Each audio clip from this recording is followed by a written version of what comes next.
Hello po, magandang araw sa lahat, sa mga viewers natin dyan. Panibagong araw, panibagong videos na naman tayo para i-update sa inyo. Ngayon po sa araw na to, i-spray natin ang ating kamatis mga idol. Spray natin ng vitamins, pampabulaklak at saka insecticide mga idol, kasi sa ganyan stage na yan mga idol, may mga bulaklak, may mga putot-putot na sila mga idol, at saka may marami na silang bulaklak mga idol. So kailangan natin i-spray ng pampabulaklak at saka insecticide para maiwasan yung mga pesta-pesta dyan mga idol. So ngayon sa araw na to, ipakita ko sa inyo ang aking mga gamot na ginagamit ko sa talong, sa kamatis, sa talong at sa iba pang tanim natin mga idol. So stay tuned mga idol, kasi bisitahin muna tayo dito sa area na to, para sa ating talong. Bisitahin ko muna dito mga idol, tingnan ko yung tingnan muna natin dito. So kung mapapansin nyo mga idol, ito na yung na-sprayan natin nung last week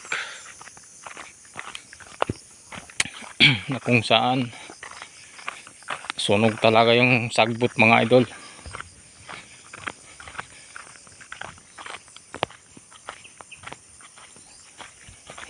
Sunog na sunog mga idol. Meron naman natira konti, yan po ay di natamaan mga idol. Di lang yan natamaan mga idol, pero kadalasan sunog talaga mga idol.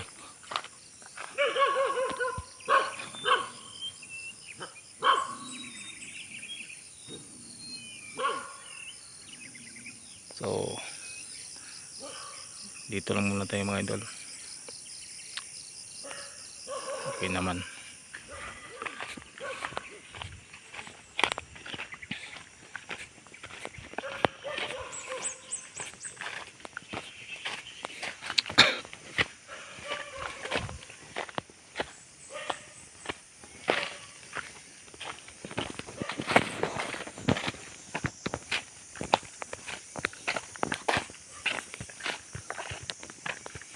Siguro mga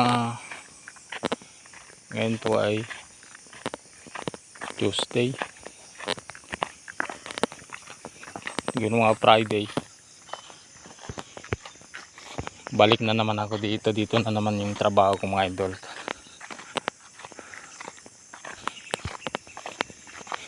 Bubungkalin na natin tong mga plat na to mga idol, kasi yung nakarang araw yung hose na binili ko mga idol,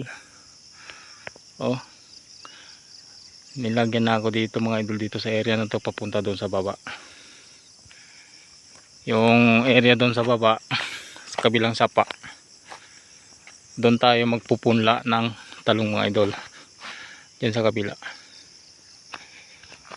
diyan ako magpupunla kalahating lata ng talong mga idol.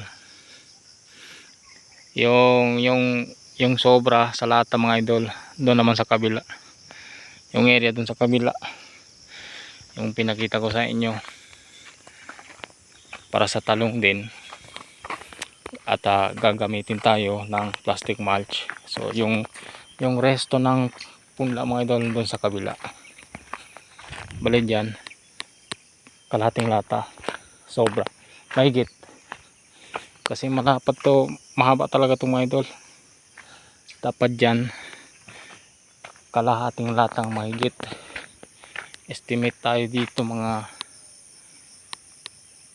kasya dito mga 6,000 na puno mga idol. So estimated natin dito ganon. Kasi hanggang dito, kasali pa to dito mga idol. So yun, dito na tayo ulit. Sa makikita nyo mga idol. Okay na yung dito, hindi pa na ano, hindi pa natapos. Lagyan ng pasak. Siguro ba mga next week tapusin na namin to, lagyan ng pasak para matalian ng mga idol. Oh. Yung dito okay na to dito. Dami na tong bulaklak mga idol. Oh. May mga sanga na sila. Medyo marami-rami na konti yung sanga. Bali. Diyan banda sa taas may mga bunga na mga idol.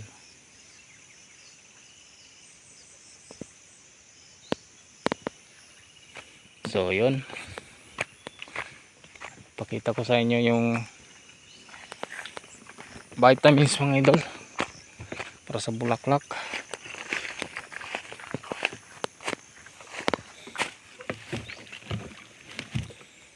Oh mga idol, malaki na yung bunga.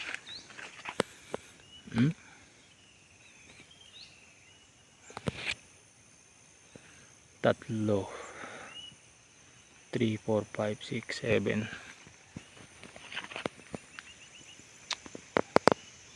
Dami ng bunga mga idol. Dami na rin sanga oh. Bali ako ang taga-spray nito mga idol. Ako ang maintenance sa pag-i-spray dito. Kasi yung papa ko hindi mahilig mag-spray. Bali mag-spray dito. Ang trabaho dito para mag-spray ako. So yung papa ko siya ang nag-aabono.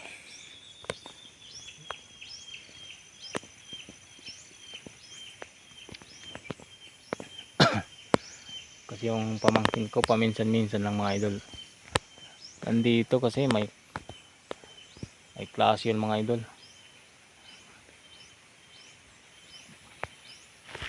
Karamihan talaga mga idol, normal lang talaga, nagkakaroon lang talaga lang ganito sa Diamante Max. Lumalabas talaga yung pagkakulot-kulot. So sawa ng Diyos, maganda naman yung tubo. Sobrang kondisyon.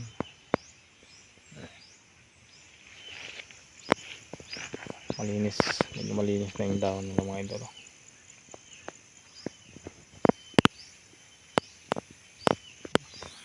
May mga bunga ng mga idol.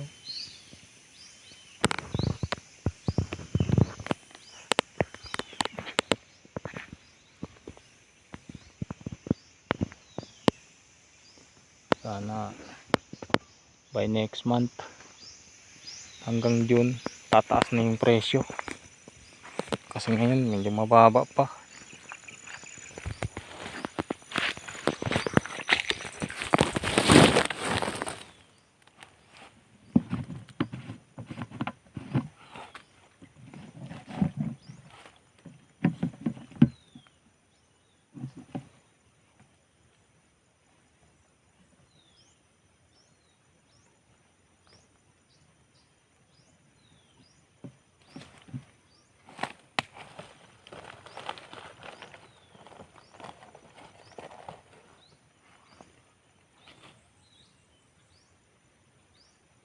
Hindi mo sa kay sprayer.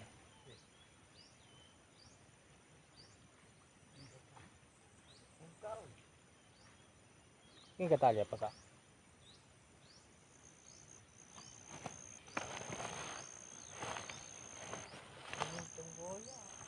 Ha? Oo. Pidya tingkada.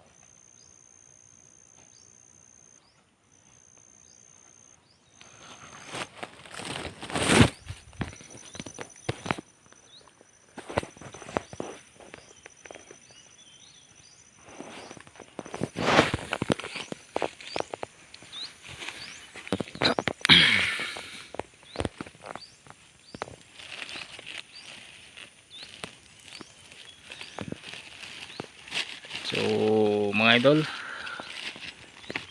ito na yung gamot natin. Bale, tenan mga idol. Bale, gagamitin natin to ihalo. Konti lang mga idol, mga kalahating kutsara lang. Para pangtaboy lang mga peste. Kasi sobrang to, mabaho mga idol, penan. Insecticide. Halo-halo lang natin. Sa ganito mga idol, putot-putot pa lang kalahating kutsara, pwede na. Pero kung malaki na talaga yung bunga, isang kutsara talaga. Tapos ito, halo din nito, isang kutsara, isang kwako nito. Tapos kalahating kutsara, pwede na. So ito mga idol, ito yung gamot natin, Top Kill. Marami to sa Shopee mga idol. Top Kill, mabisa talaga to mga idol. Yan, dalawang insecticide. Tapos yung vitamins natin, konti na lang. Bale, kumuha tayo ng iba doon kanina, 1 kilo. Ito, vitamin. Bale, lagyan natin ng 3 kwako, pwede na. Rapid Growth Formula.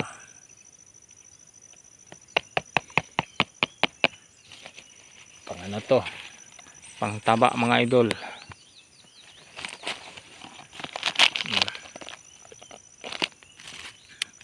Ito kasi yellow, okay din to, magkapareho lang yan, pang taba.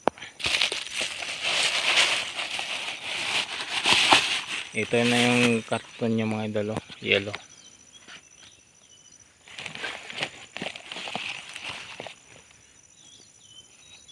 Tripod 20. Pang taba din to, pang taba. Ito pang taba din. To, albatros. Yung pampabulaklak natin, ito mga idol, Flowering Fruit Development Formula. Ito po pampabulaklak. Meron din pampabulaklak yung pulang karton mga idol, Growmore. Mabisa din yun. So bale, ito lagyan natin ng 4 na kwako. Huwag kalimutan, 4 na kwako, kasi pampabulaklak to.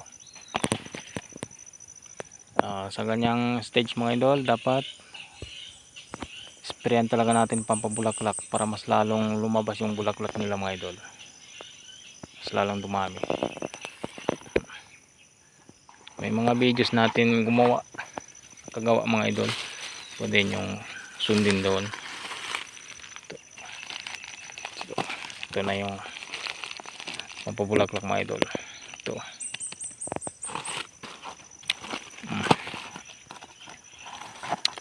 itong karton nya. So yun, klarong klaro mga idol.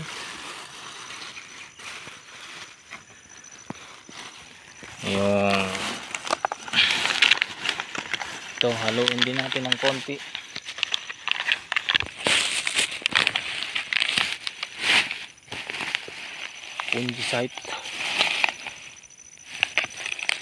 Fungicide. Haluin natin ng 3 scoop para hindi talaga kakapit yung yung sakit sa dahon mga idol, maninger. 3 scoop. So, hindi man yan nagkakasama, haluin. wag nyo lang gamitin yung bushwhack. Ihalo nyo dito yung bushwhack talaga mga idol. Mainit yun sa dahon, magiging makulot yung dahon mga idol. Basta bushwhack, wag nyong talagang gamitin kasi masama yun sa dahon. Ito mga idol, okay lang to, hindi to mainit. Konti lang, konti lang ito, okay naman. So yun, klarong klaro mga idol. Kung nalilito kayo, pwede nyong balikan ulit yung video para subaybayan nyo ang proseso mga idol. Kasi lahat ng mga gamot mga idol, basic lang to sa atin kung marunong na tayo. Kasi kung may sprayan nyo na, tapos pagkalipas ng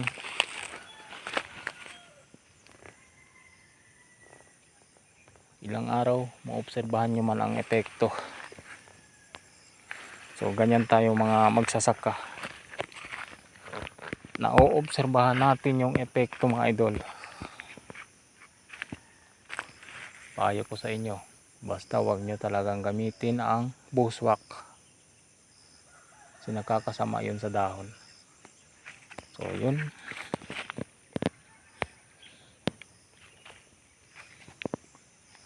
paki-subscribe na lang po kung nagustuhan nyo ang video natin. Salamat sa solid na sumusubaybayan sa ating mga videos, solid viewers. God bless sa lahat ng mga magsasaka. So hanggang dito na lang po ang ating video. Salamat. Pakiulit po, pwede nyong balikan yung video na to para subaybayan nyo yung proseso natin, yung kung paano gamitin yung gamot. So yun, God bless.